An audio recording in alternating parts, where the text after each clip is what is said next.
আচ্ছা, ছোটদা ভাই কোথায়? ও গাড়ির কাছে গেছে। মা এসো। হ্যাঁ যাব। তোরা এগো। এগো মানে?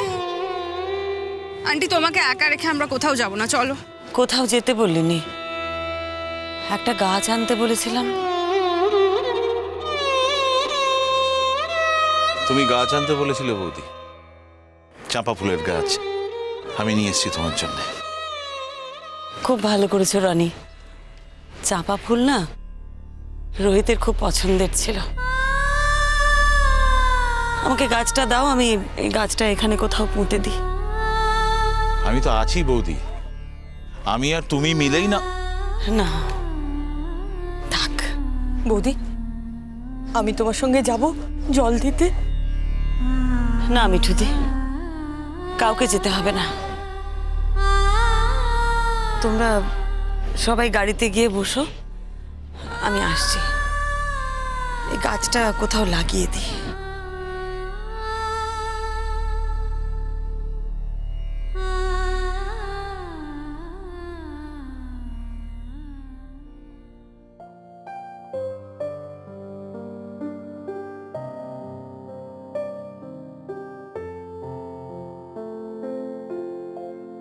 খেলা ঘর বাঁধতে লেগেছি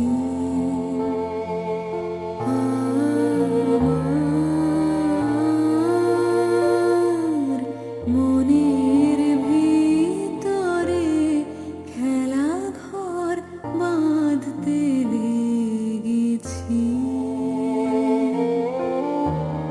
কত রাত তাই তো জেগেছি, বলবো কি তোরে, খেলা ঘর বাঁধতে লেগেছি।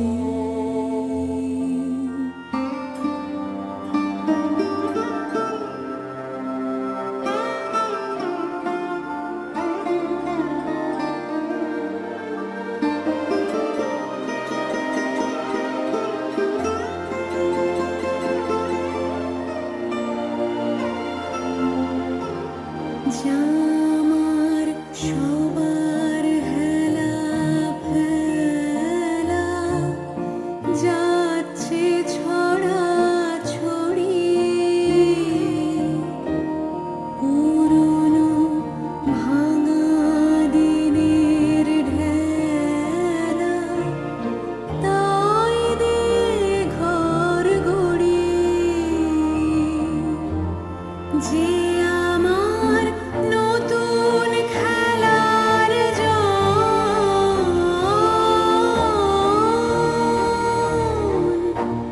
তারি খেলার সিংহাসন।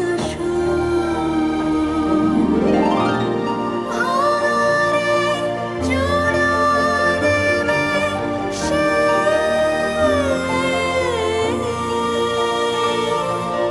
কিসের মন্তরে, খেলা ঘর বাঁধতে লেগেছি। আমার মনের ভিতরে, খেলা ঘর বাঁধতে লেগেছি।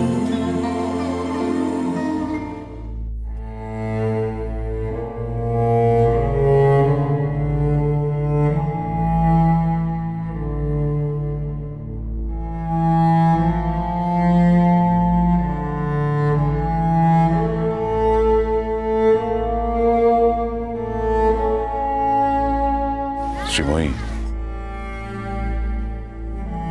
রোহিতবাবুর শেষ ইচ্ছে ছিল, ওনার শেষ অনুরোধ, আমি যাতে তোমার খেয়াল রাখি। আমি তো সারা জীবন স্বেচ্ছায় তোমার কোনোদিন খেয়াল রাখিনি, কোনোদিন মনেই হয় না তোমার দায়িত্ব নেওয়ার কথা। কিন্তু আজ চাই, আমার মনে হয় রোহিতবাবুর শেষ ইচ্ছেটা পূর্ণ করার আমার কর্তব্য। তাই তোমার যদি মনে হয় যেই অক্ষম মানুষটা যে এতদিন তোমার জন্য কিচ্ছু করতে পারেনি, তোমার কোনো প্রয়োজনের আসে আমায় জানিও, যদি আমি তোমার কোনো প্রয়োজনে লাগি। থ্যাংক ইউ মিস্টার সেনগুপ্ত, আমার কোনো সাহায্যের প্রয়োজন নেই। আমি জানি, তবুও বললাম তোমার প্রয়োজন আমায় বলতে হবে না, আমি জেনে নেব। আমার জন্য নয়, রোহিত বাবুর জন্য। সত্যিই আমার কোনো প্রয়োজন নেই, কাউকে দরকার নেই পৃথিবীতে, একজনকেই দরকার ছিল, রোহিতকে। চলে গেল, সত্যি বলছি, আর আর কাউকে দরকার নেই আমার, শুধু রোহিতকে দরকার। আপনি আমায় সাহায্য করতে চান, আমার যেটা দরকার সেটা আপনি এনে দিতে চান। একটা কাজ করুন না, আপনি রোহিতকে এনে দিন না, রোহিতকে আমার বড় প্রয়োজন। পারবেন রোহিতকে এনে দিতে?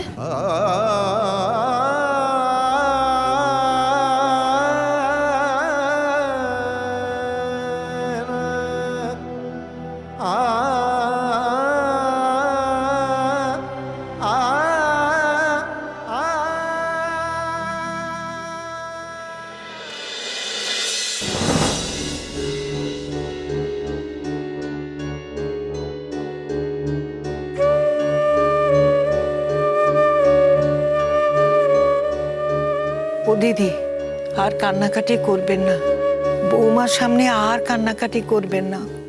এই 2-3 দিন ও কিচ্ছু মুখে দেয়নি, জলটুকু শুধু খেয়ে আছে।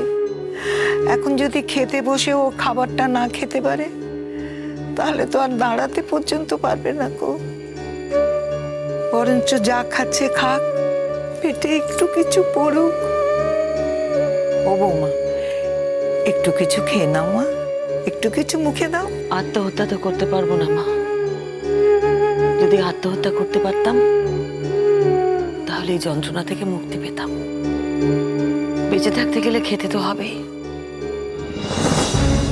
খাচ্ছি খাচ্ছি, আপনারা চিন্তা করবেন না।